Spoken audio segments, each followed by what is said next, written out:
you could imagine it actually being something that he deeply regrets later in life, because he's going to want to be able to say, I was there at the funeral of Queen Elizabeth the Great, my great-grandmother, and what a woman she was. That is going to be quite a story to come in the decades to come. I couldn't agree with you more, Dan. I think putting any of us with a bit of imagination, putting ourselves in his shoes, when he's grown up, if he goes, he will not regret having gone. Also, Prince George, I am reliably informed, understands that his grandmother is dead. He understands the concept of life. He understands the concept of death. He's old enough to understand, and I think it would be a grave mistake if he were not allowed to go. But I agree with Phil. My understanding is that he is going to go. And let's hope that let's put it this way, let's hope that our understandings are correct.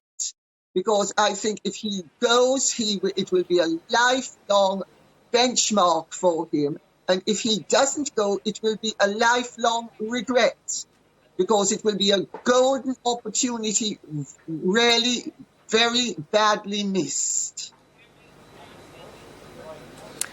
And Phil, we have to be honest about this. This week has been probably the biggest stage King Charles is ever going to have to convince the world, and maybe to convince some of those wavering Commonwealth countries, that the future of the monarchy is secure. I feel he's done a very good job of that, Phil, and he's done it through some serious grief, of course, as well.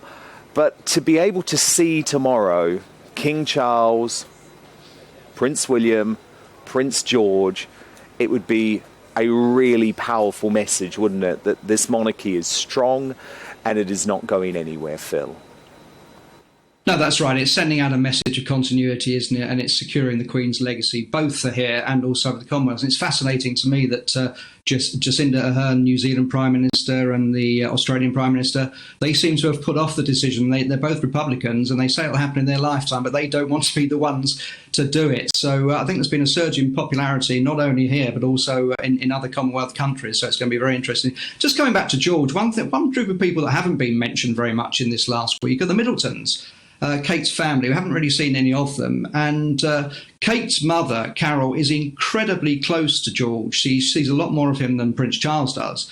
And I'm sure that she's been working behind the scenes, giving him courage and helping him through this very difficult week, the loss of his Gan. And we don't see much of her, but she should be credited with looking after him a great deal, which she does in private.